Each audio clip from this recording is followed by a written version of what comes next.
दोस्तों, अगर आप बाज़ार में अपना पैसा इन्वेस्ट करना चाहते हैं तो अभी जुड़े एंजल ब्रोकिंग के साथ में, क्योंकि यहाँ आपको मिलती है एक अच्छी एडवाइस और भरोसेमंद सर्विस। और यहाँ अकाउंट ओपन करना भी है बिल्कुल फ्री ऑफ कॉस्ट। तो आज ही जुड़े एंजल ब्रोकिंग के साथ में। अकाउंट ओपनिंग लिंक डिस्क्रिप्शन में है। आज ही अपना अकाउंट ओपन कराएं।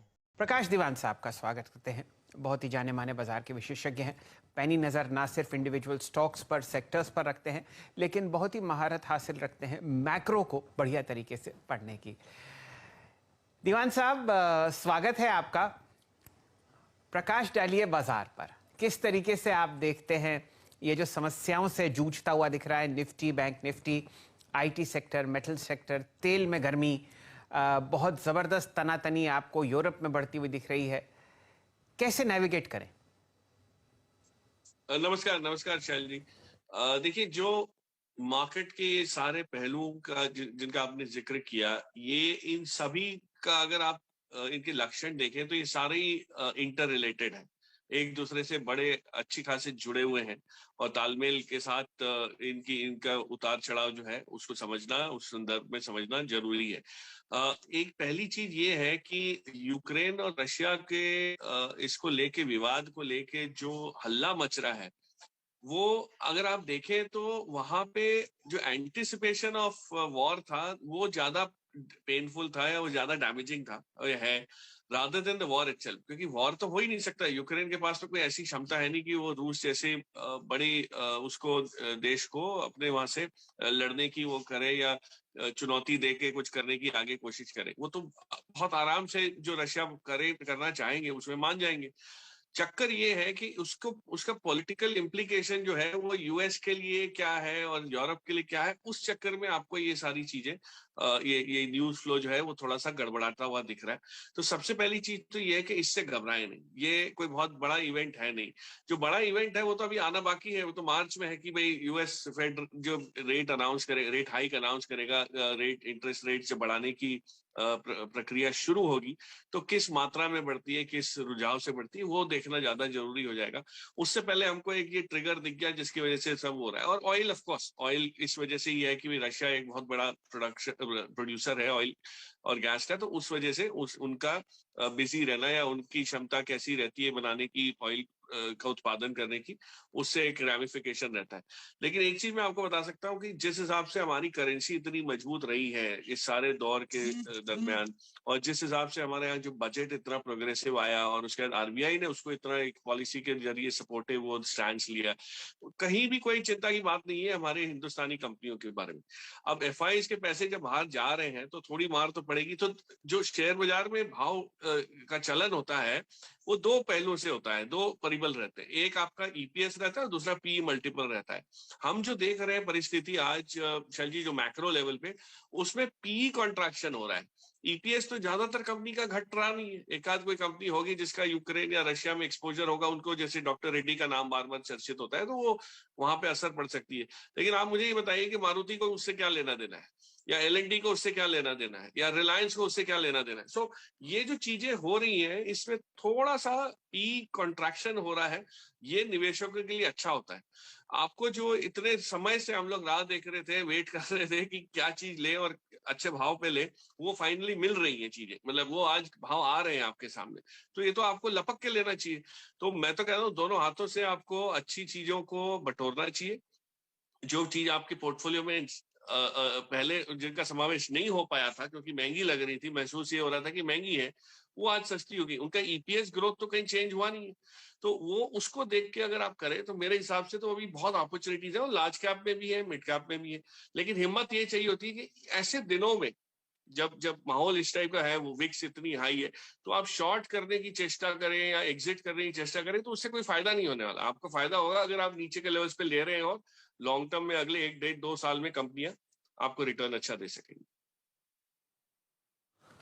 ओके, तो आप अगर आप देखें इस यूक्रेन यूएस तनातनी को एक संकट बहुत हद तक नहीं मानते, और आप कहते हैं कि भारत में अगर आप देखें जो ये डिप आया है, जो कि चीज़ पहले एक्सपेंसिव थी, वो थोड़ी सी अगर आप देखें रीजनेबल प्राइस पे आ गई है। आप इसको इस अपॉर्चुनिटी के तौर पे देख रहे हैं। प्रकाश जी, तो ऐसे में आपने अपने क्लाइंट्स को क्या सजेशन दिए हैं, और वो सजेशंस अगर आप हमारे व्यूअर्स के साथ भी शेयर करें, आपकी प्रिफर्ड बाइंग लिस्ट में स्टैगर्ड वे में एक एसआईपी प्लान के तौर पे क्या होगा? इनफैक्ट वीरू, एसआईपी तो जब महंगी चीजें होती है तब घबराहट में थोड़ी थोड़ी लेने की हिम्मत करते हैं, लेकिन आज तो माहौल ऐसा है कि आपको चीजें सस्ती मिल रही है। हाँ, ये है कि गिरावट और गहरी हो जाए इस चक्कर में लोग पूरी तरह से नहीं लेते, वो मैं समझ पाता हूँ। बट अगर आप देखें, लेने की सूची बड़ी लंबी है। फंडामेंटली जो अच्छी कंपनी है, जैसे मैंने आपको कहा कोल इंडिया है, ये एक कंपनी, शायद इनका जिक्र हम पहले कर चुके हैं या इनका डिस्कशन कर चुके हैं, क्योंकि कंपनी तो अच्छी वही रहेंगी, वो तो चेंज नहीं हो रही। मैं मुझे समझ ये आ रही है कि जो पहल जो पहल सरकार ने हाइड्रोजन ग्रीन फ्यूल की तरफ की है, उस लिहाज से अगले 8-10 साल में जो हुलिया इस इंडस्ट्री का बदलेगा, उसमें रिलायंस का जो पार्टिसिपेशन है वो गजब का रह सकता है। तो आप वो देखिए। सेकंड चीज आती है, थर्ड चीज आती है, आपने कोल इंडिया हो गया, रिलायंस हो गया, आप इंफ्रास्ट्रक्चर में देखिए, एलएनटी को देखिए। अगर हमारे यहाँ इंफ्रास्ट्रक्चर की स्पेंडिंग होनी है तो वो तो होनी है, चाहे यूक्रेन और रशिया में विवाद चलता रहे, अमेरिका सैंक्शन डालता रहे, हमको तो उससे कुछ होना नहीं है। हमारे यहाँ तो रोड, ब्रिज, नाले, ये सब बनने ही है। तो वो चीज को आप वो नहीं कर सकते। और जो चौथा सेक्टर मुझे लग रहा है जो ग्लोबली, और एक पॉजिटिव चीज मैं आपको बताना चाहूंगा, एक क्राइसिस के तदुपरांत की, सारे यूरोप में और विश्व भर में जो रीओपनिंग है, जैसे हमारे यहाँ रीओपनिंग होता है तो आपने देखा है किस टाइप के ट्रैवल और होटल और टूरिज्म रिलेटेड स्टॉक्स और इंडस्ट्रियलाइजेशन वाली जो स्टॉक्स है वो चलते हैं।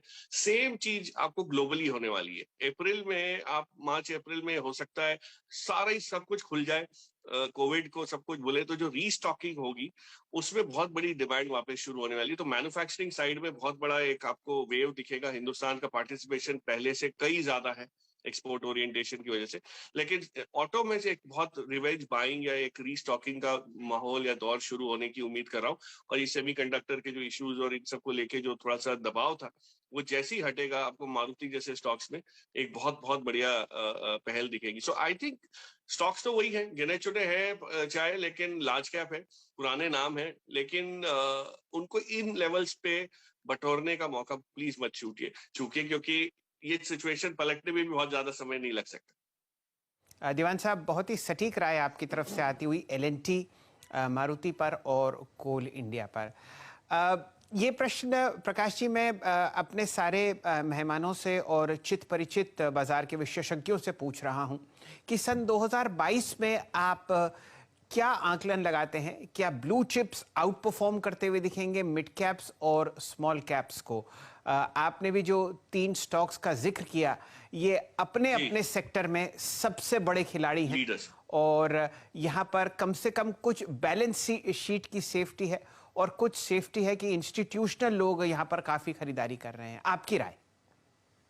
तो बहुत बहुत जायज सवाल है शैली, क्योंकि पिछले 2 साल में जो लोगों ने पैसा कमाया है मिड कैप स्मॉल कैप में, वैसा पैसा आपका बनने की उम्मीद इस साल है कि नहीं, बहुत बड़ा सवाल है। और मेरा जवाब उसके लिए ये है कि स्मॉल कैप मिड कैप में जब भी रैली आती है तो वो थोड़ी सी मोमेंटम ओरिएंटेड होती है। उसमें आपको, जब सभी लोगों को कुछ लिमिटेड चीजें चाहिए होती है, लिमिटेड फ्लोट वाली चीजें चाहिए होती है, तब आपको उस टाइप के भाव गजब के जो है वो दिखते हैं।